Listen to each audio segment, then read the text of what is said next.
सवाल 24 लाख छात्रों का है जो सुप्रीम कोर्ट के फैसले का इंतजार कर रहे हैं। सवाल है कि 22 जुलाई को नीट यूजी की परीक्षा रद्द होगी या फिर एडमिशन की प्रक्रिया शुरू हो जाएगी। यह सवाल इसलिए है क्योंकि सुप्रीम कोर्ट के आदेश पर एनटीए ने नीट यूजी का रिजल्ट सिटी वाइज और सेंटर वाइज जारी कर दिया है। अब इसके आंकड़ों के एनालिसिस से पता चलेगा कि जहां जहां पेपर लीक हुआ है, क्या वहां का रिजल्ट बेहतर रहा है? क्या पेपर लीक की वजह से रिजल्ट पर यानी कि परीक्षा के परिणामों पर कुछ असर पड़ा है? कुछ सेंटर्स पर गड़बड़ी या फिर पूरी परीक्षा ऐसा तो नहीं कि कहीं प्रभावित हुई हो?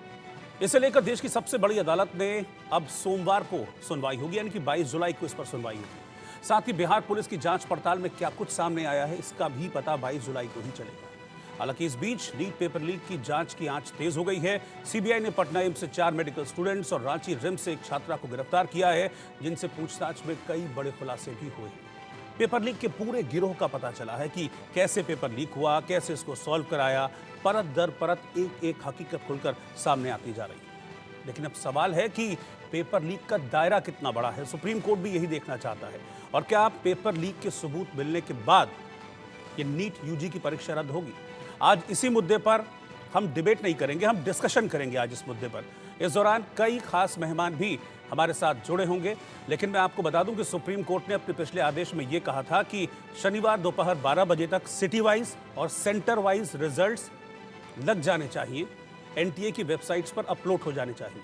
और सुप्रीम कोर्ट के आदेश का पालन हुआ और आज सिटी वाइज और सेंटर वाइज रिजल्ट्स सामने आ गए हैं। लेकिन साथ ही साथ सुप्रीम कोर्ट की ओर से यह भी कहा गया था कि इसमें जितने पेपर देने वाले छात्र हैं उनकी निजता का भी सम्मान होना चाहिए, उनके नाम, उनके पते कहीं भी सामने नहीं आने चाहिए। इसलिए जो रोल नंबर वाइज है, रोल नंबर वाइज इस रिजल्ट को घोषित किया गया है। अब इस रिजल्ट के घोषित होने से, इस सिटी वाइज और सेंटर वाइज रिजल्ट जारी होने से क्या असर पड़ेगा, क्या प्रभाव पड़ेगा, इस पर हम चर्चा करेंगे। लेकिन पहले आप रिपोर्ट देखिए।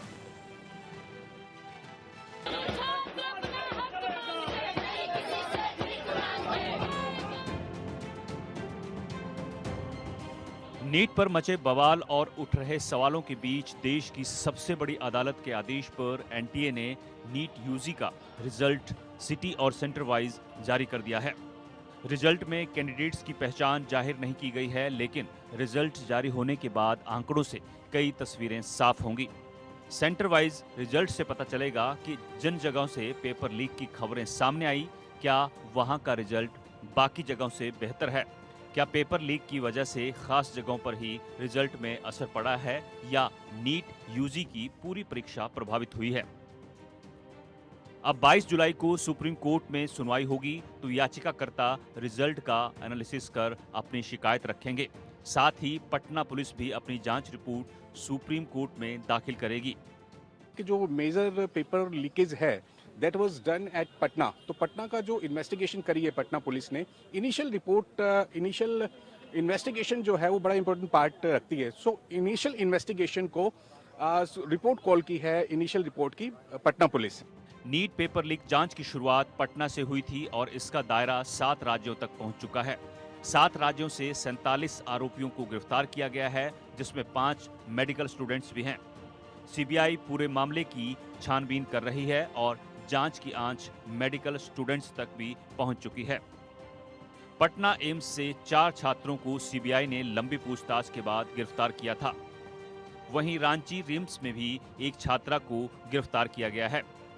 इन पर आरोप है कि जो पेपर लीक हुआ उसे इन लोगों ने सॉल्व किया था। सीबीआई की जांच, आरोपियों की गिरफ्तारी और पूछताछ से पेपर लीक की कड़ियां खुलती जा रही हैं। पेपर लीक में किसका क्या रोल था, ये सीबीआई को पता चल चुका है। जांच में सामने आया है कि पंकज सिंह, जिसका सबसे पहले पेपर लीक मामले में नाम सामने आया, उसने ट्रंक से पेपर निकाला। पेपर निकालने में उसकी मदद की राजू ने ओएसिस स्कूल के प्रिंसिपल एहसान उल हक को पेपर भेजा। एहसान उल हक को पेपर मिला तो उसने संजीव मुखिया को पेपर भेजा। संजीव मुखिया ने अपने भरोसेमंद रॉकी को एमबीबीएस स्टूडेंट्स से पेपर सॉल्व कराने की जिम्मेदारी सौंपी। रॉकी ने पेपर सॉल्व कराया और चिंटू को भेज दिया, जिसने छात्रों को उत्तर रटवाए। पेपर लीक मामले में सीबीआई ने जांच की आंच तेज कर दी है। कई राज्यों में सीबीआई की टीम छापेमारी कर रही है। सैकड़ों लोगों से पूछताछ हो चुकी है, लेकिन पेपर लीक सरगना संजीव मुखिया तक सीबीआई के हाथ नहीं पहुंच पाए हैं। वो फरार है, उसकी तलाश में लगातार छापेमारी हो रही है। हालांकि अब सवाल है कि संजीव मुखिया को आखिर कौन बचा रहा है, और सवाल ये भी है कि 22 जुलाई को सुप्रीम कोर्ट में क्या होगा।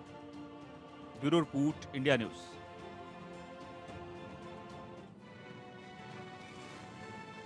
तो एनटीए यानी कि नेशनल टेस्टिंग एजेंसी ने आज सिटी वाइज और सेंटर वाइज जो डेटा है, जो रिजल्ट है, उसको जारी कर दिया सुप्रीम कोर्ट के आदेश के बाद। अब सवाल यह है कि सिटी वाइज और सेंटर वाइज रिजल्ट तो जारी कर दिया गया है, इसका असर क्या पड़ेगा? क्योंकि सुप्रीम कोर्ट में ये मामला है, करीब 40 ऐसी याचिकाएं हैं जिन पर सुप्रीम कोर्ट सुनवाई कर रहा है। 22 जुलाई को अगली सुनवाई होगी। क्या असर पड़ेगा आज के इस रिजल्ट जारी करने को लेकर? ये सवाल भी हम अपने एक्सपर्ट से समझने की कोशिश करेंगे। लेकिन एक और बड़ा सवाल यह है कि नीट यूजी का जो पेपर लीक विवाद है, ये कब सुलझेगा? इसका सच कब सामने आएगा? सारे के सारे जो आरोपी हैं वो कब पकड़े जाएंगे? नीट पेपर लीक की जांच अभी कहां तक पहुंची है? पहले बिहार पुलिस जांच कर रही थी, अब सीबीआई के हाथ में जांच है। सीबीआई ने बहुत लोगों को गिरफ्तार भी किया है, लेकिन संजीव मुखिया, जिसको मास्टरमाइंड कहा जा रहा है, वो अभी तक फरार है। सॉल्वर गैंग से पूछताछ में अब तक क्या बात पता चली है? क्योंकि कई मेडिकल स्टूडेंट्स को भी रिसेंटली गिरफ्तार किया गया है। उनसे जो पूछताछ हुई है उसमें क्या कुछ सॉलिड लीड मिली है सीबीआई को? पेपर लीक का सरगना संजीव मुखिया कब गिरफ्तार होगा, उसको लेकर, उसके वेयरअबाउट्स को लेकर बहुत सारी बातें सामने आ रही हैं। पिछले दिनों ये बात सामने आई थी कि पश्चिम बंगाल में वो कहीं छिपा हुआ है, लेकिन अभी तक सीबीआई के हाथ संजीव मुखिया के मामले में खाली हैं। संजीव मुखिया अभी तक गिरफ्तार नहीं हो पाया, और जब तक संजीव की गिरफ्तारी नहीं होती है, इस पूरे पेपर लीक कांड का खुलासा नहीं हो पाएगा। क्योंकि ये कहा जा रहा है कि इस मामले में जितने भी तार हैं वो सीधा सीधा संजीव मुखिया से जुड़े हुए हैं। मेरे साथ मेहमानों का एक पैनल है, उनके पास मैं चलूंगा, लेकिन फिलहाल मेरे साथ दो मेरे संवाददाता जुड़े हुए हैं। जावेद हुसैन दिल्ली से हैं और जयेश सोनी गुजरात, सूरत से इस वक्त मेरे साथ हैं। जावेद, मैं पहले आपके पास आ रहा हूं। ये नीट का मामला जब से ये रिजल्ट सामने आया है उसके बाद से उलझता जा रहा है, फिर सुप्रीम कोर्ट पहुंचा मसला, अब सुप्रीम कोर्ट के आदेश के बाद आज रिजल्ट तो जारी हो गए हैं, लेकिन सवाल अब भी यही है कि इस रिजल्ट जारी होने का क्या इम्पैक्ट पड़ेगा? देखिए, दो तरह की इस पूरे नीट यूजी स्कैम, जो पेपर लीक स्कैम है, और दूसरा प्रॉक्सी कैंडिडेट स्कैम है। इसमें दो चीजें बिल्कुल सामने है। एक तो ये कि आखिर ये किसने कराया, क्यों कराया, और ये कब कैसे हुआ, इसके पीछे कौन कौन लोग हैं। और दूसरी बात ये कि आखिर इन 23 लाख स्टूडेंट के साथ, उनके करियर के साथ खिलवाड़ करने वाले कौन हैं, उनके पीछे का मकसद क्या है। क्योंकि देखिए, इस स्कैम में कई बड़े खुलासे हुए हैं और सीबीआई ने अब तक कई बड़ी गिरफ्तारी कर चुकी है सीबीआई इस मामले में, और अभी कई गिरफ्तारी होना बाकी है। सीबीआई की अगर माने तो अभी संजीव मुखिया और इससे जुड़े जो बाकी एसोसिएट्स हैं उनकी तलाश की जा रही है।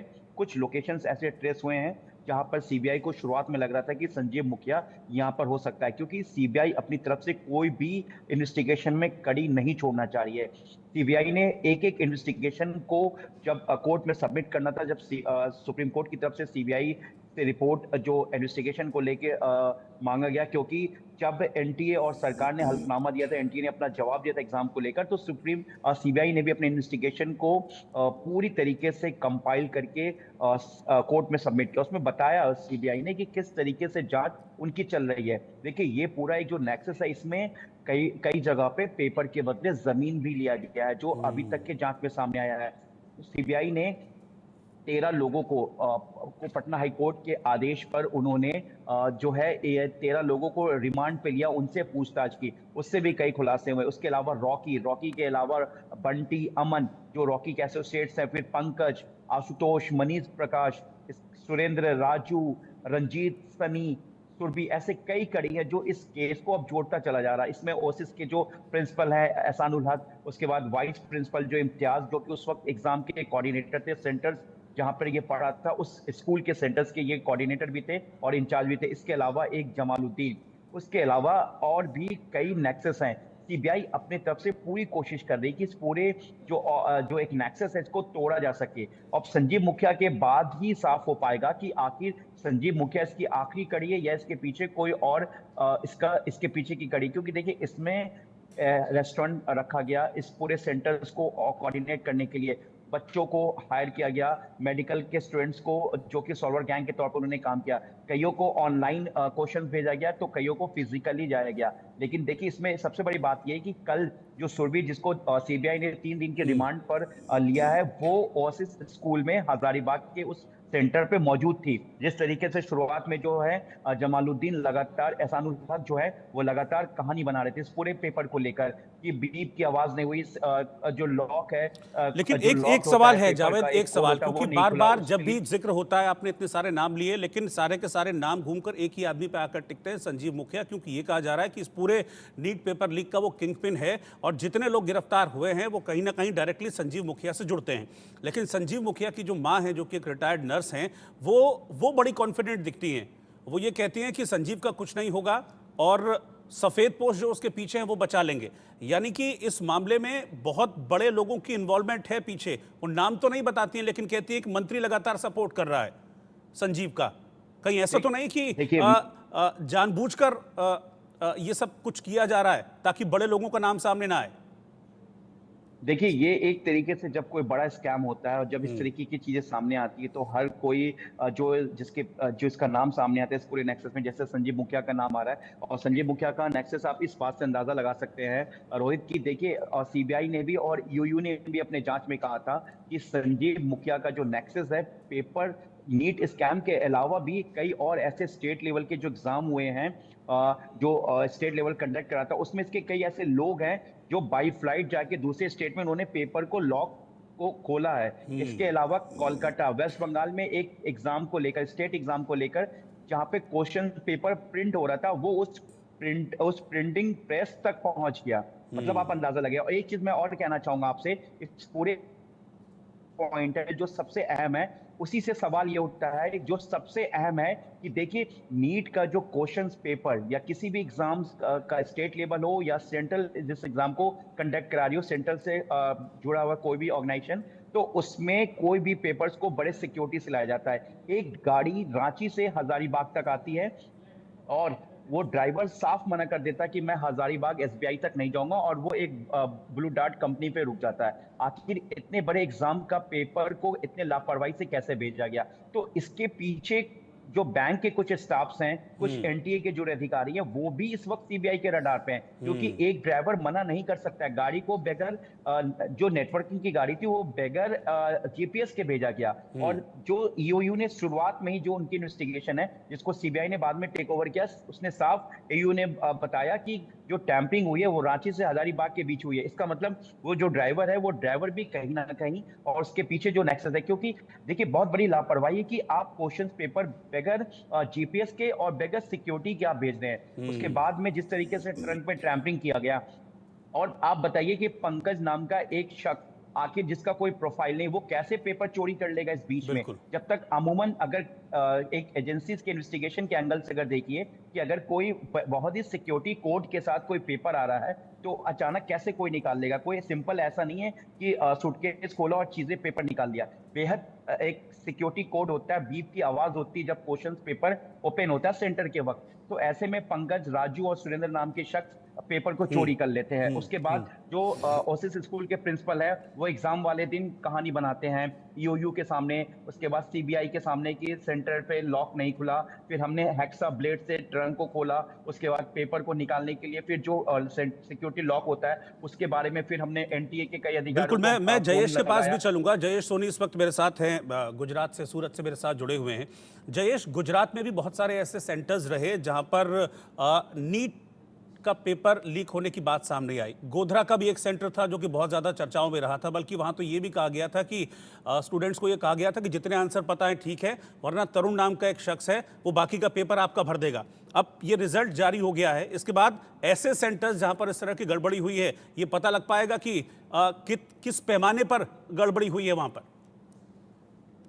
जी बिल्कुल, ये जो सुप्रीम कोर्ट का जो आदेश था और जिस तरह से आज नीट एग्जाम के जो रिजल्ट है वो ऑनलाइन प्रकाशित हो गए हैं, इससे गुजरात के और भी सेंटर जो है जिसमें इस तरह की सेटिंग, पूरे सेंटर सेट करके स्टूडेंट्स को पास कराने की जो गारंटी दी गई थी, उसमें ऐसे कौन कौन से सेंटर शामिल है वो पता लगाना अब आसान हो जाएगा। बिल्कुल। क्योंकि सीबीआई जब जांच यहाँ पर कर रही थी उस टाइम पर भी सीबीआई ने 2 सेंटर का जो हवाला से लोकल पुलिस ने केस दाखिल किया था, उसके अलावा और 7 सेंटर पर इन्वेस्टिगेट किया था और कई लोगों से पूछताछ भी की थी।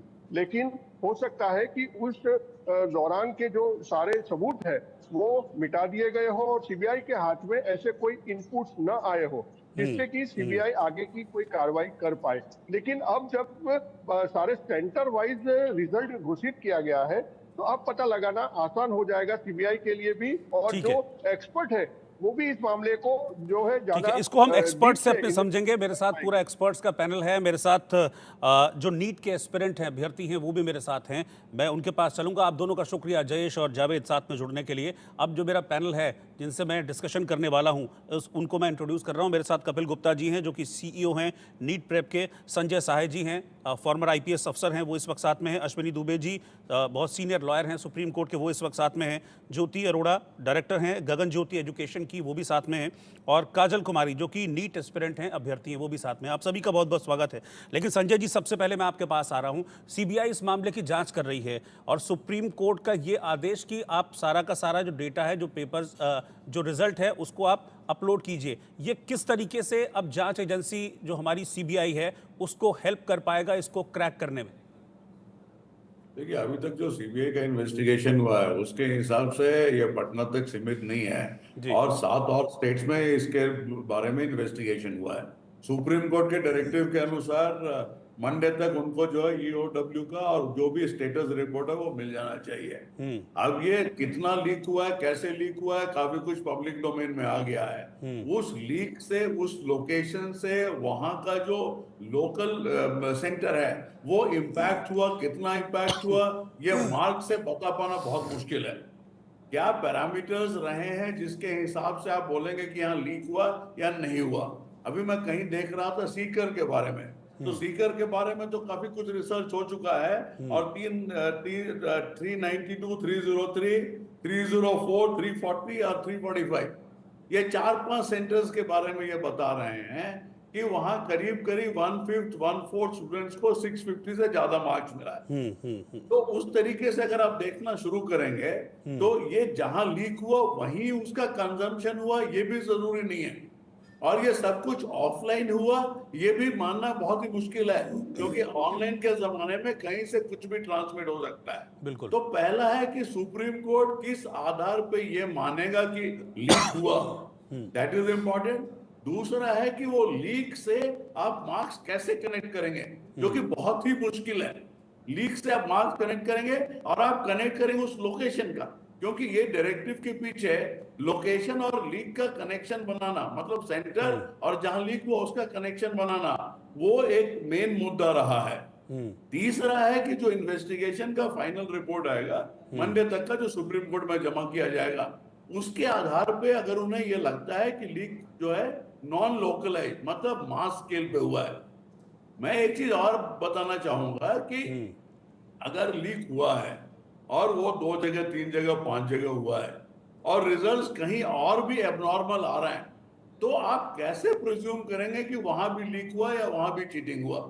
एक किसी क्लास में 20 स्टूडेंट्स, 25 स्टूडेंट्स हैं, 7-8 लोगों को 650 प्लस आ रहा है।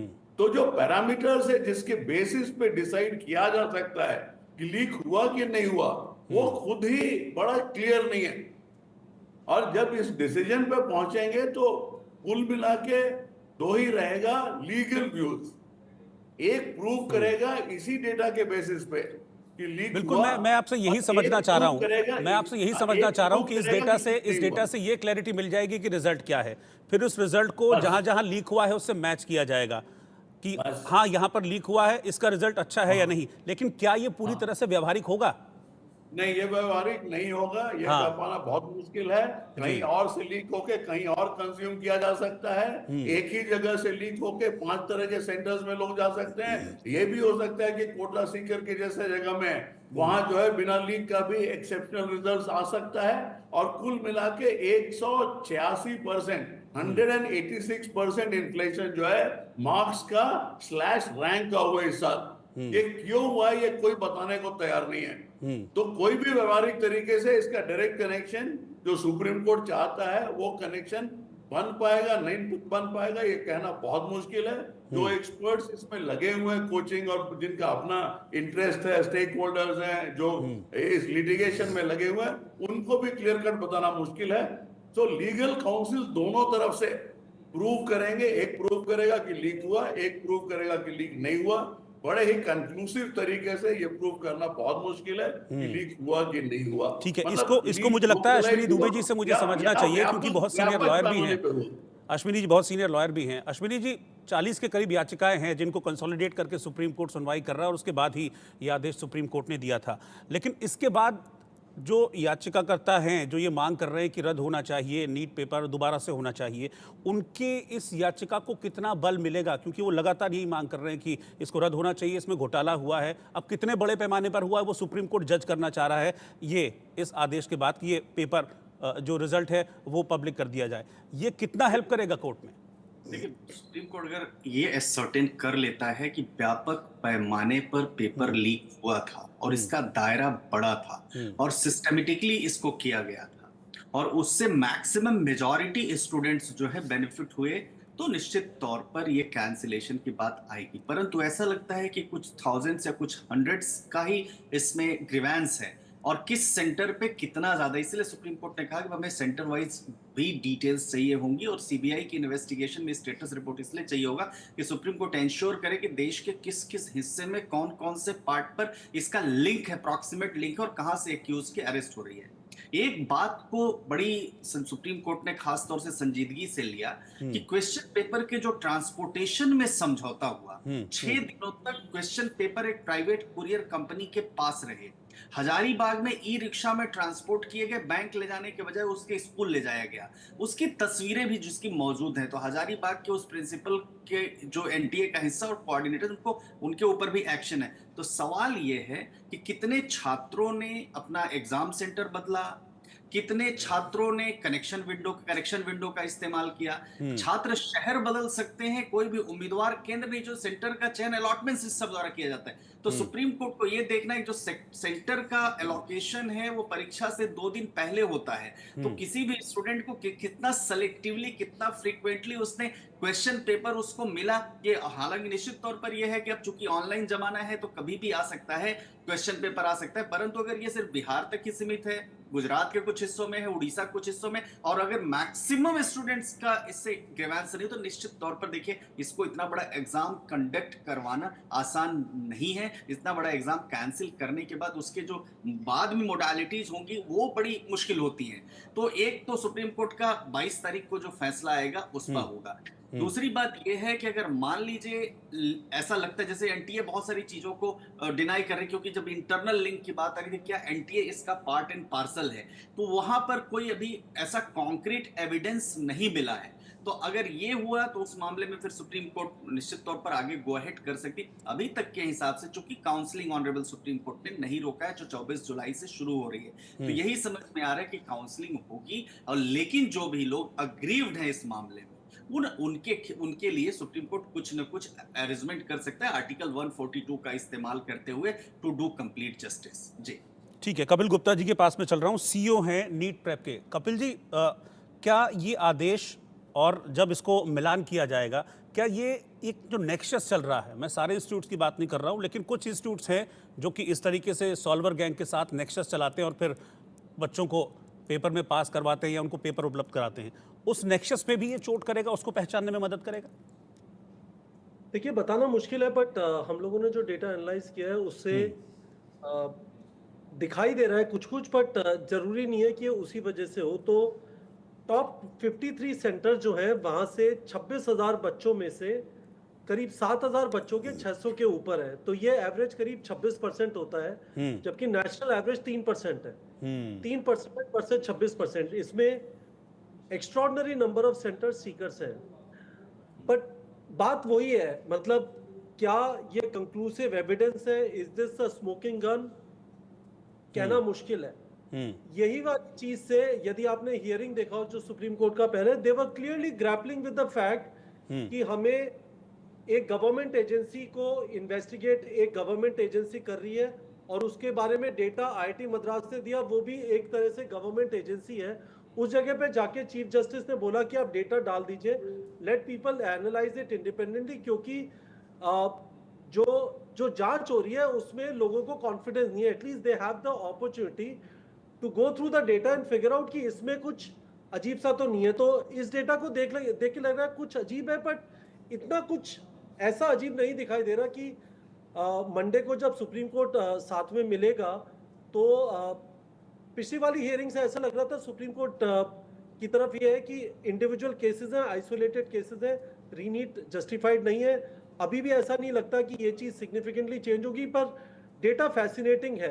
ये डेटा के ऊपर मुझे लगता है कि अभी भी अब से लेके सुबह 10:30 बजे मंडे तक कोई ना कोई तो इसमें शायद स्मोकिंग गन निकाल सकता है। This is where all the magic and all the mystery is.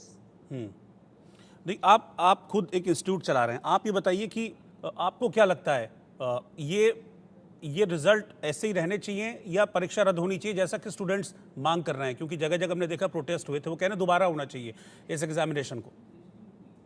देखिए, हम इंस्टीट्यूट नहीं, हम तो एक ऑनलाइन प्लेटफॉर्म है जहाँ पे आके बच्चे क्वेश्चन प्रैक्टिस और टेस्टिंग करते हैं। तो हमारा ऐसा मानना है कि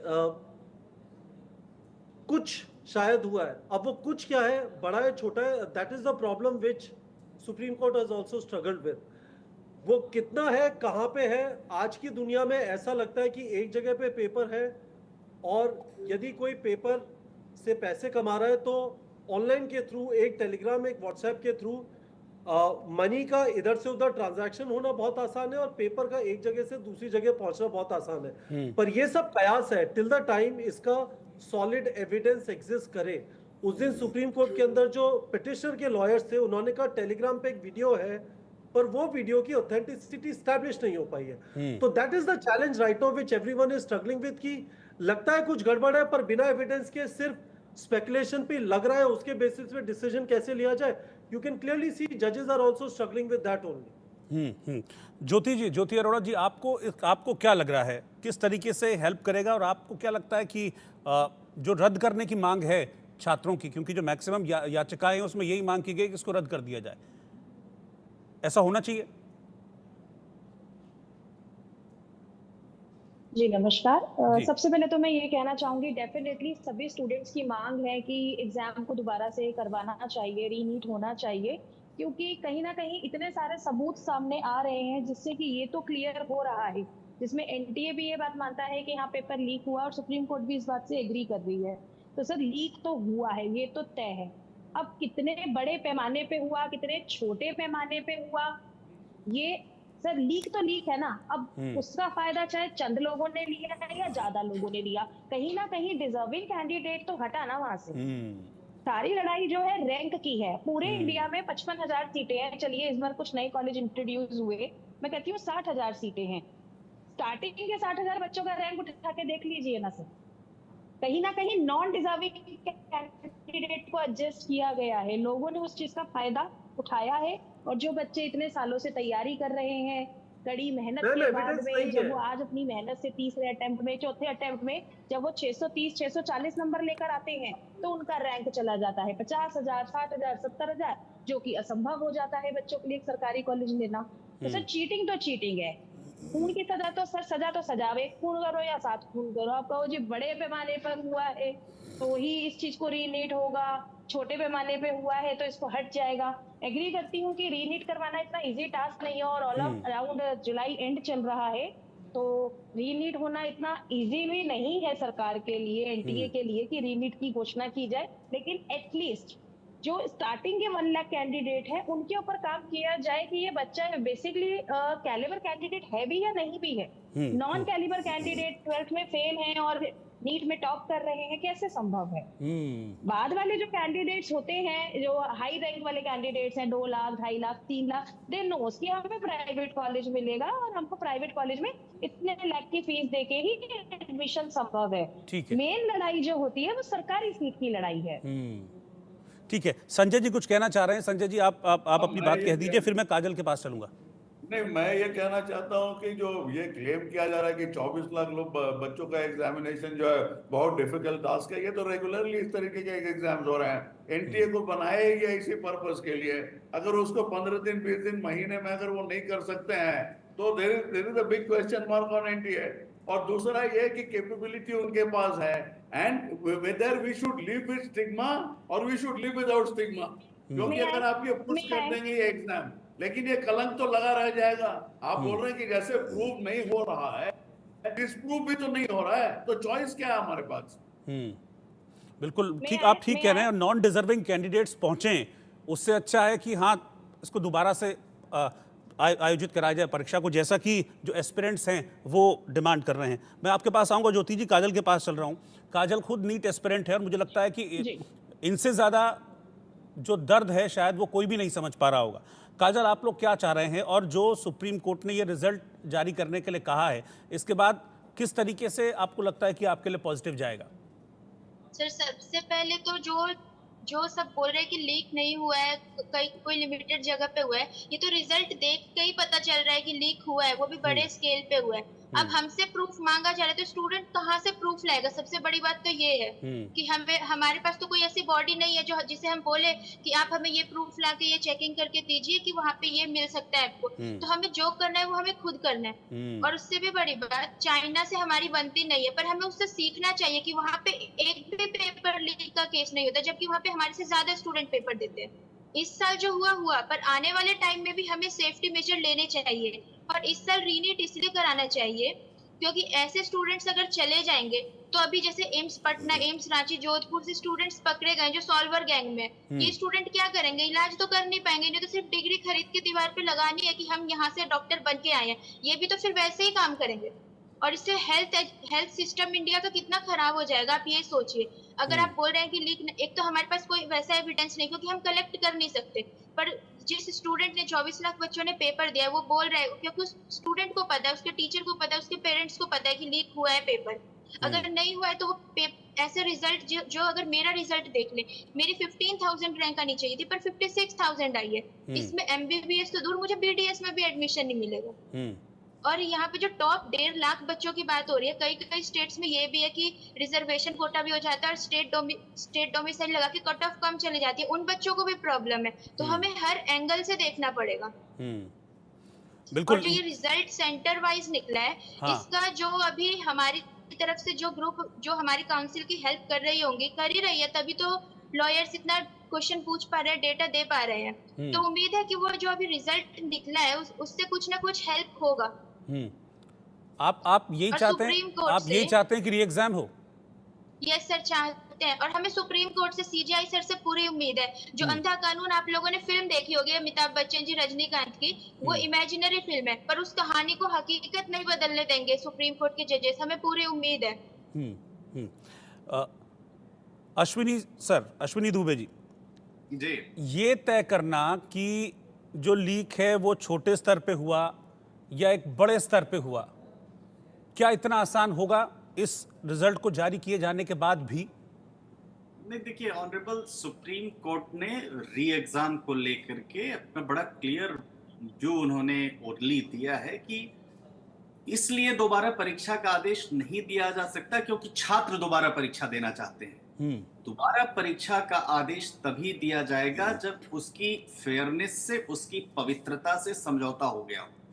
और आप यह वैचारिक रूप से स्थापित करते हैं कि दागी और बेदाग के बीच अलगाव संभव नहीं, माने सेपरेट। लेकिन सर, एनटीए ने ये तो माना ही है ना कि हाँ कुछ जगह पेपर लीक हुआ है। हाँ, तो इसीलिए तो माना है कहा कि अगर आप आइडेंटिफाई नहीं कर सकते कि कौन से लोग जो है बेनिफिटेड हैं इस पूरे प्रोसेस के, खास तौर से क्वेश्चन पेपर लीक के, और कौन से नहीं है, तो उस सिचुएशन में हम करेंगे। लेकिन अगर ये क्लियर हो जाता है कि एक ही सेंटर के कुछ एक छात्र जो है इससे उनको बेनिफिट मिला इस क्वेश्चन पेपर का, तो उस परिस्थिति में पूरी परीक्षा को दोबारा नहीं करवाएंगे क्योंकि कुछ पिटीशन। एक सबसे बड़ी चीज ये भी है कि सुप्रीम कोर्ट ने भी पूछा कि याचिकाकर्ताओं में कितने छात्र हैं।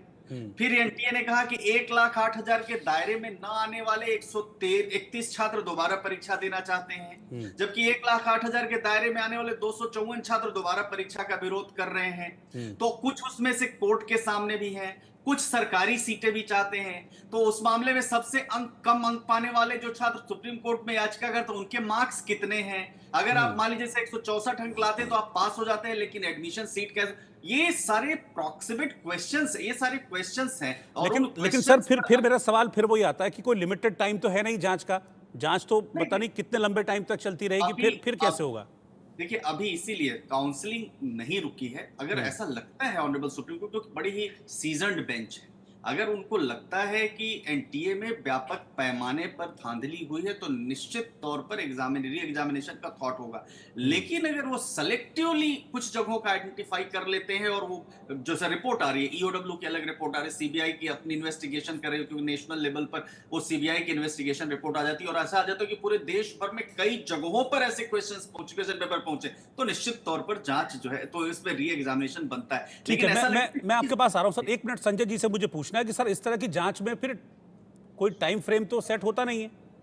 टाइम फ्रेम सेट हो भी नहीं सकता है ना कि आप एक जगह से शुरू कर रहे हैं और वो बढ़ता चला गया जी, और उसके बाद जो टर्म्स ऑफ रेफरेंस है, अब उसमें गोधरा केस है और केसेस हैं, वो उसको आप इंक्लूड कर रहे हैं नहीं कर रहे हैं। तो कितने केसेस गए सीबीआई के पास, कुछ लोकल लेवल पे भी इन्वेस्टिगेट कर रहे हैं, तो टाइमलाइन तो हो नहीं सकता है। तो ये तो इन्वेस्टिगेशन का पार्ट, अगर आप टाइमलाइन दे दो तो टाइमलाइन के अंदर वो इन्वेस्टिगेशन करके आपको दे देंगे। लेकिन उसको आप कंक्लूसिव, कंप्लीट एंड कॉम्प्रिहेंसिव उसको बोल सकते हैं कि नहीं, वो मुझे नहीं पता है। तो that is a big question. और मुझे, I am also a technologist in my own right, तो मुझे ये नहीं लगता है कि कोई भी ऐसा फॉर्मूला निकाला जा सकता है जिससे कंक्लूसिवली प्रूव कर दिया जाए कि या लीक हुआ है या नहीं हुआ है। मैं शुरू से यही चीज समझना चाह रहा हूं सर, इसीलिए मैं बार बार पूछ रहा हूं कि ये कैसे तय होगा कि कम जगह हुआ, ज्यादा जगह हुआ, बड़े पैमाने पर हुआ? इसका तो कोई स्केल है ही नहीं। हाँ, ये नामुमकिन है जिससे प्रूव किया जाए या डिसप्रूव किया जाए कि ये लीक मास स्केल पे हुआ है या नहीं। और मास स्केल पे होना क्या, जजर में अगर 7 लोग जो टॉपर हो गए, वो मास स्केल है क्या स्केल मुझे भी नहीं पता है ना। आप किस चीज को मास स्केल बोलते हैं, किस चीज को मास स्केल चीटिंग बोलते हैं, इट्स वेरी डिफिकल्ट टू से। और दूसरा कि जहां लीक हुआ वहां से मार्क्स कनेक्ट करना, ये तो आज के दुनिया में तो इट इज वेरी डिफिकल्ट। क्यों यही मानना कि यहाँ लीक हुआ तो ओएसिस में हुआ, वो जज्जर में लीक हुआ तो यहाँ हुआ, यहाँ लीक हुआ तो यहाँ हुआ, ये तो बहुत मुश्किल है। क्योंकि कोई अभी बता रहा था व्हाट्सएप पे क्वेश्चन भी जाएगा, आंसर भी जाएगा। ये लीक हुआ हजारीबाग में, वो निकला, उसका प्रिंट पता नहीं कहाँ निकला, कुरियर को कहाँ पकड़ा गया, फिर वो कौन एरिया में पटना में लोगों को जमा किया गया, प्रिंटर ठीक से काम नहीं किया इसलिए कुछ को प्रिंट आउट नहीं मिला। तो there are variety of things. और उसमें जो बोला जाता है, जो हम नॉर्मल टेक्नोलॉजी के भाषा में बोलते हैं मूविंग पार्ट्स, ये इतने मूविंग पार्ट्स है कि इससे इसका मीनिंग निकालना नामुमकिन है। एक ही रास्ता है कि अभी काफी कुछ कंक्लूसिवली प्रूवन है कि देयर हैज बीन लीक। कितना हुआ है वो कोई भी तरीका नहीं जो पता किया जा सके कि कितना लीक हुआ है। और जहां हाई मार्क्स आए, मान लीजिए कोई कोटा का सेंटर हो या सीकर का सेंटर हो, हाई मार्क्स आए तो आप मान लीजिए कि वहां लीक हुआ है। हम कैसे मान लें? फिर कोई दूसरा फॉर्मूला लेके आता है कि 1:23 है तो 25% हो गया तो वो फिर लीक हो गया। हमारे जमाने में बोलते थे डीपीएस आरकेपुरम में एक सेक्शन था जो पूरे सेक्शन ए, उसमें करीब पूरे के पूरे आईटी में जाते थे। मैं सेंट स्टीफेंस कॉलेज में पढ़ा हूं, हम लोग 20-22 दोस्त थे, उसमें 18-19 लोगों ने सिविल सर्विसेज क्लियर किया। तो आप बोल देंगे सब चीटिंग से आया क्या? तो मुझे नहीं लगता, और मेरे को भी कॉम्पिटिटिव एग्जाम्स का कम से कम 30-35 साल का एक्सपीरियंस है इन डिफरेंट वेज। तो ये बना पाना बहुत मुश्किल है as a investigator, as a technologist, as a person living in the digital world. ये हम इसको कैसे अलग कर लें? और जो ये चीटर्स और सॉल्वर्स हैं, जो एक कुरियर कंपनी का पूरा सप्लाई चेन को मिसगाइड कर सकते हैं, वो किस लेवल तक जाएंगे? वो संजीव मुखिया, उसको आज तक अभी तो कोई पकड़ा ही नहीं गया, हम पकड़ ही नहीं पाए। और उसका भी कोई गुरु है यूपी में, लोग बताते हैं हु इज करंट एमएलए। तो हम कैसे मान ले कि जो एनटीए बोल रही है we have complete faith in NTA, मान लिया, हम कैसे मान ले कि that is the total truth? बिल्कुल। हम ये कैसे मान ले कि एनटीए को जितना पता है वही सच है, उसके बाहर कोई भी सच नहीं है? ये कैसे हम मान लें? बिल्कुल। कपिल गुप्ता जी, अभी ये 22 तारीख को अगली सुनवाई है इस मामले में। 22 तारीख को कुछ कंक्लूसिव होगा, इस बात की संभावना अभी तो फिलहाल नहीं दिख रही है, क्योंकि अभी तो जो मेन किंग पिन है वही पकड़ा नहीं गया। मान लीजिए अभी क्योंकि काउंसलिंग पर रोक लगाई नहीं गई है, काउंसलिंग हो जाती है, बच्चे कॉलेज मिल जाते हैं, कॉलेज चले जाते हैं, और उसके बाद पता चलता है जांच में कि नहीं बड़े पैमाने पर हुआ, और फिर उसके बाद फिर सारी चीज़ों को रद्द कर दिया जाता है, तो वो भी व्यवहारिक नहीं होगा फिर। नहीं, पर देखिए, जो चीफ जस्टिस की बात से पिछले बार हियरिंग में था, वो तो क्लियरली लग रहा था कि वो कह रहे हैं कि ये डेटा प्रोवाइड कर दीजिए जो एनटीए ने आज प्रोवाइड कर दिया, एंड मोस्ट प्रॉब्ली सोमवार को वो डिसीजन दे देंगे। अब डिसीजन में क्या, वो जो इनको डेटा प्रेजेंट किया गया है सीबीआई की तरफ से, जो डेटा मिलेगा, जो अभी तक एनटीए ने जो प्रेजेंट किया है, अटॉर्नी जनरल ने जो बोल रहा है, वो उस पर विश्वास करेंगे, या फिर वो कहेंगे कि लगता है कुछ दाल में काला है। वो तो मुझे लगता है डेटा का मिलान होगा कि देखिए ये रिजल्ट है और ये वाले सेंटर्स जो हैं इसमें रिजल्ट हाई है, ये वाले सेंटर्स जो हैं यहाँ से पेपर लीक का मामला था, अब इसको मिला लीजिए आप। अच्छा, यहाँ पर रिजल्ट हाई है तो क्या फिर ये मान लें कि उस सेंटर में देने वाले सारे बच्चे इसमें शामिल थे? वही तो जैसा ये कंफ्यूजन का स्टेट है बहुत ज्यादा एक्चुअली। देखिए 186% increase in marks slash ranks, इतना तो 186% एक साल में बदल जाए। इंडिया का academic quotient, intellectual value of student between 16 to 18, अगर इतना कुछ इन्फ्लेट हो सकता है तो कोचिंग की जरूरत ही नहीं है इस देश में। तो मैं ये मानने को तैयार नहीं हूं कि विदाउट एनी लैटरल इंटरवेंशन, उसको हिंदी में आप जैसे बोले, विदाउट एनी लैटरल इंटरवेंशन, इस तरीके का इंटेलेक्चुअलिज्म कैपेबिलिटी स्टूडेंट्स में बढ़ जाना। और ये भी मैं बोलता हूं कि वो 50,000 या पहले 1 लाख, उनका सबका एकेडमिक रिकॉर्ड आप चेक करिए, वो मैच करता है या नहीं करता है। Correct, that is the way, that has not happened exactly। ये वाली चीज that is not going to happen. Anything which connects with real evidence will not happen. ये वाली चीज हुई नहीं है। 12th के और 10th के मार्क्स एनटीए के पास है और उससे कनेक्ट किया जा सकता था, but that is not happened. इसके साथ यदि 10th और 12th का डेटा भी पब्लिश कर देते, जो आज उन्होंने डेटा पब्लिश किया है, तो बहुत सिग्निफिकेंट डिफरेंस होता। अभी ऐसे तो ऐसे में क्या फिर सबका डेटा मिलान किया जाएगा जितने? नहीं, मतलब देखिए, लड़ाई सारी इस बात की है कि 600 के ऊपर कितने बच्चों के हैं, 80,000 बच्चों का ही देखना है। यदि किसी के पास, किसी ने पेपर खरीदा और उसके बाद भी 600 के नीचे आए, फिर तो गजब हो गया। नहीं, उसको फिर हम लोग छोड़ देंगे, उसको इस मुद्दे में रखना ही बेकार है। करेक्ट, तो 80,000 बच्चों का देखना, वो क्रिमिनल केस अलग है। 10वीं और 12वीं में स्कोर क्या था, काफी कुछ, यदि कुछ एग्जिस्ट करता है तो उससे दिख जाएगा। अश्विनी जी, 22 तारीख को आपको लग रहा है कि कुछ कंक्लूसिव हो पाएगा इसमें? देखिए, निश्चित तौर पर जिस तरह से, जिस इंटेंसिटी के साथ मैटर की सुनवाई हो रही है, और ऑनरेबल चीफ जस्टिस की बेंच जो कंसर्न है, क्योंकि लाखों स्टूडेंट्स के करियर का सवाल है, तो कुछ न कुछ कंक्लूसिव आएगा। अब डिपेंड ये करता है कि जो डिफरेंट इन्वेस्टिगेटिंग एजेंसीज हैं, जिनको डायरेक्शन दी गई है, क्या वो डिफरेंट पार्ट्स से जो एविडेंस कलेक्टर के स्टेटस रिपोर्ट बना, वो कितना फुल प्रूफ और कितना सजेस्टिव मेजर के साथ और कैसे इन्वेस्टिगेशन करके कोर्ट के सामने, तो कोर्ट एक कॉन्क्लूसिव रिजल्ट पर पहुंचे, एक उससे अपना जो है माइंड सेटअप करे कि क्या करना चाहिए। तो रिजल्ट तो आएगा ही, और इसीलिए देखिए 2-3 दिन में 18 से 22 की सुनवाई, और उसके पहले की बात भी देखिए जल्दी सुनवाई हो रही है, क्योंकि ऑनरेबल चीफ जस्टिस चाहते हैं कि इस मामले को जल्द से जल्द निपटाएं। मुझे लगता है कि कुछ न कुछ 22 को जरूर होगा। जी देखते, इन्वेस्टिगेटिव एजेंसीज का जो दायरा है ना, वो किसी तरीके से ये नहीं प्रूव कर सकता है कि मास स्केल पे हुआ है। इन्वेस्टिगेटिव एजेंसीज के पास गिने चुने कुछ केसेस हैं, उसी का इन्वेस्टिगेशन और स्टेटस रिपोर्ट वो देंगे, और जब पब्लिक डोमेन है उसी का 19-20 उसी दायरे में होगा। इन्वेस्टिगेटिव एजेंसीज ये नहीं प्रूव कर सकती आज के तारीख में, डिपेंडिंग ऑन द मैंडेट, कि मास स्केल पे इस तरीके का लीक और चीटिंग हुआ है, लीक हुआ है। वो मैंडेट ही नहीं है ना उनके पास। अगर 5 केस हो, 5 केस करेंगे, 5 एक्यूज के जगह 15 एक्यूज हो सकते हैं, एक स्टेट के जगह 3 और स्टेट हो सकते हैं, but how do you prove it कि वो चीटिंग जो है, जो लीक हुआ है, मास स्केल पे डिसेमिनेट हुआ है। Now there is no way investigative agencies can get into Telegram and get into all the links possible.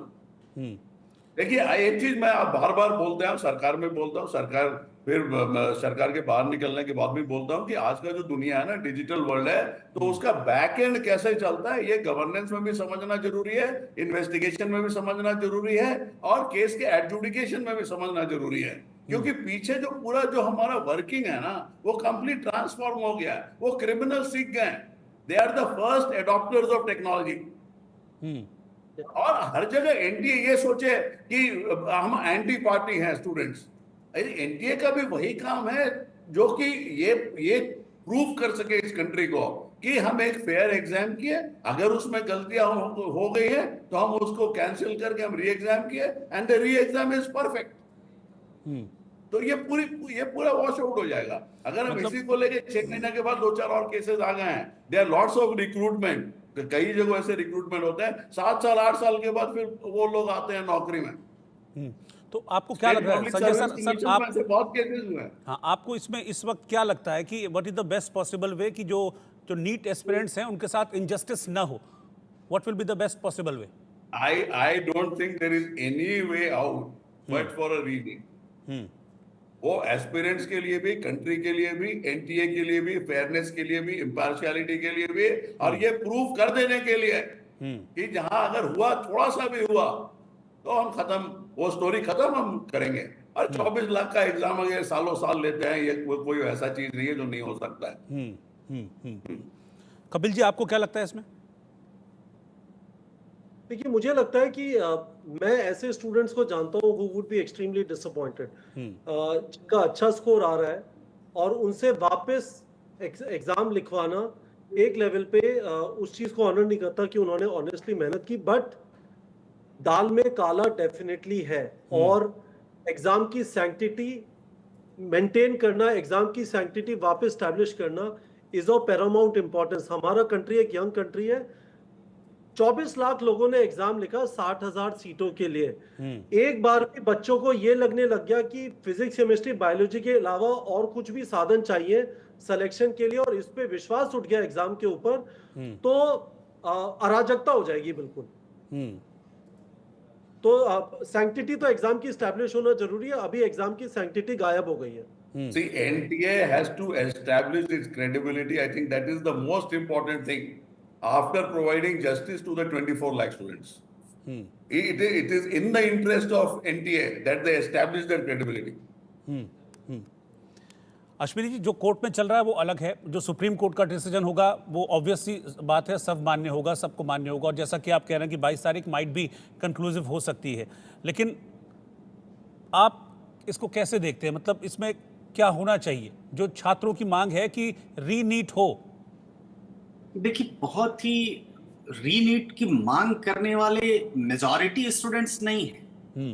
याचिकाएं 40 दाखिल हुई हैं, उसमें से कुछ याचिकाओं को आप देखेंगे कि वो जो है इन्वेस्टिगेशन के लिए है मामले में। री एग्जाम की मांग करने वाले और खास तौर से क्या वो मेरिटोरियस स्टूडेंट्स भी री एग्जाम की मांग कर रहे हैं? क्योंकि आपको यहाँ देखना है कि इस अनलॉफुल मैनर से कितने स्टूडेंट बेनिफिट हुए। अगर मान लीजिए ये समझ में आता है, क्योंकि आपको जरूरी नहीं है जो इस बार का टॉपर है और जिसने मेहनत करके टॉप किया है वो जो है अगली बार भी टॉपर बन जाए, या रीनीट की मांग करने वाले वो लोग हैं जो उनको होना तो इनफैक्ट चाहिए टॉप में, जो बहुत ही अपने जो उन्होंने क्वेश्चन पेपर सॉल्व किया उससे बहुत ही वो आशान्वित थे। मैं पता क्यों कह रहा हूं, अभी देखिए अभी क्या हो रहा है कि पहले बिहार पुलिस के हाथ में केस था, इनिशियली बिहार पुलिस ने जांच की, 40-45 गिरफ्तारियां की, सीबीआई के हाथ में आया, सीबीआई ने भी 11-12 लोगों को गिरफ्तार किया। लेकिन जैसे जैसे गिरफ्तारियां होती जा रही हैं, एक एक करके कड़ी आगे बढ़ती जा रही है। आप समझ रहे हैं? कुछ गिरफ्तारियां अभी जैसे संजीव मुखिया नहीं पकड़ा गया है, उसके पकड़े जाने के बाद शायद कुछ और नए एस्टेब्लिशमेंट सामने आए, तो फिर सीबीआई प्रीमियर एजेंसी है। जब सीबीआई इसलिए कि बिहार में सीबीआई सेंट्रल एजेंसी है और सेंट्रल लेवल पर क्या देश के तमाम हिस्सों में इसके गड़बड़ी के संकेत हैं, वो जांच करने के लिए एक प्रीमियर सेंट्रल एजेंसी को मैटर दिया गया। अब अगर मान लीजिए कि सीबीआई किसी कॉन्क्रीट डिसीजन पर पहुंच के कहती है हाँ साहब पूरे देश भर में इसका इफेक्ट हुआ है, तो रीनीट के अलावा दूसरा ऑप्शन नहीं है। लेकिन सीबीआई अच्छा पकड़ने के साथ साथ there has to be some evidence. किसी को भी पकड़ने के लिए सिर्फ ऐसा नहीं कि भैया आप मुकदमा चल रहा है आइए हम आपको अंदर कर ले, क्योंकि हर एक के पीछे पूरा कॉन्क्रीट एविडेंस उसके पीछे होना चाहिए। अगर मान लीजिए कि इसमें ऐसा लगता है कि कुछ दर्जन लोग ही हैं, ज्यादा लोग नहीं है और कुछ दर्जन लोग ही इससे बेनिफिट हुए हैं, तो मुझे नहीं लगता कि सुप्रीम कोर्ट रीनीट के लिए जाएगा। लेकिन ऐसा लगता है कि देश के तमाम हिस्सों में जगह जगह पर ये जो है जो क्वेश्चन पेपर है, क्योंकि बाकी जगह से ऐसा नहीं आया है कि ई रिक्शे पर रख करके क्वेश्चन पेपर जा रहा हो, कुछ एक सेंटर्स में आया है। तो वो ये देखना है कि क्या वो वास्तव में जितने विद्यार्थी हैं, जितने भी परीक्षार्थी है, वो सारे परीक्षार्थियों में से उनका मेजॉरिटी लोग, क्योंकि जरूरी नहीं है कि सबके साथ गड़बड़ी हुई हो, और जिनके साथ जिनको एब्सोल्यूट नंबर मिला हो तो उनके तो आप उनका जो राइट है उसको तो वायलेट कर रहे हैं। ये भी तो एक बात है ना, कोर्ट को तो बैलेंस बनाना है, मतलब वन साइडेड नहीं कि भाई कह दिया कि रीनीट करवाना बहुत ही आसान है, एनटीए ये करेगी वो करेगी। कोर्ट को एक बैलेंस स्ट्राइक करना है दोनों उसके बीच में कि क्या अगर मान लीजिए कि बहुत ज्यादा व्यापक स्तर पर हुआ तो निश्चित तौर पर ये होगा, नहीं तो नहीं होगा। जो जो लोग उससे फिर बेनिफिटेड होंगे, कुछ ना कुछ तो कोर्ट उसमें एक्सपर्ट कमेटी की पैनल बिठाएगी, एक्सपर्ट्स तो आएंगे, कुछ ना कुछ तो एक्सपर्ट्स होंगे डिफरेंट फील्ड के, वो बताएंगे, वो रेमेडियल मेजर सजेस्ट करेंगे। लेकिन तो सर यही मैं कह रहा हूँ ना, यही तो एस्टेब्लिश नहीं हो पा रहा ना अभी कि कहाँ तक गया। जब एक बार ई रिक्शे से एक बार निकल गया पेपर, तो दूसरे बार ई रिक्शा करने की जरूरत क्या है? कोई भी एक डॉक्यूमेंट को पूरा दुनिया में टर्न अराउंड करने के लिए सोशल मीडिया में 2 घंटे से ज्यादा नहीं लगता है।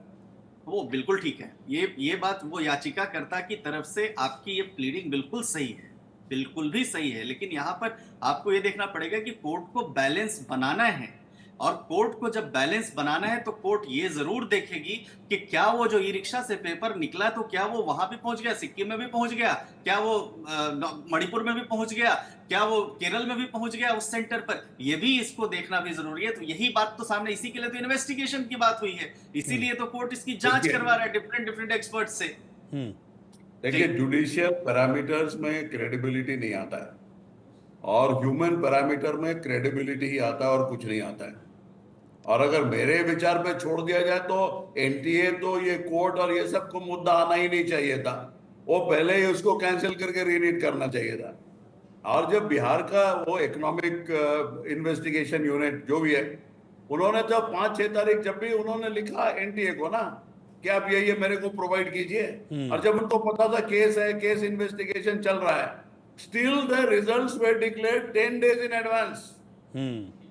हाँ, क्यों, क्या जरूरत था? वो और टाइम ले लेते और सोचते और समझते, 5-10 दिन लेट भी हो जाता, लेकिन एक परफेक्ट अगर रिजल्ट आता by which they should have been confident.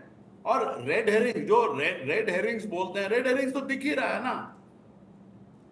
बिल्कुल, यानी कि अगली नेक्स्ट हियरिंग जो है वो बहुत इंपॉर्टेंट है, कंक्लूसिव होती है या नहीं ये पता नहीं, लेकिन बहुत कुछ चीज़ें क्लियर हो जाएंगी 22 तारीख को मुझे लगता है, क्योंकि आज जो सिटी वाइज और सेंटर वाइज रिजल्ट जारी किए गए हैं, इनका एनालिसिस होगा, और एनालिसिस के आधार पर ही फिर जो दोनों पक्ष हैं वो अपनी अपनी दलीलें सुप्रीम कोर्ट में रखेंगे। आप सभी का शुक्रिया सर साथ में हमारे जुड़ने के लिए, और इस पर डिटेल में बातचीत करने के लिए कि क्या पॉसिबिलिटीज़ इसमें हैं क्या नहीं हैं। एक पक्ष का ये कहना है कि ये पता लगाना बड़ा मुश्किल है कि जैसे कि ये कहा जा रहा है एनटीए की तरफ से कि सिर्फ कुछ जगह पेपर लीक हुआ है, इसका दायरा बहुत बड़ा नहीं था, बहुत व्यापक नहीं था।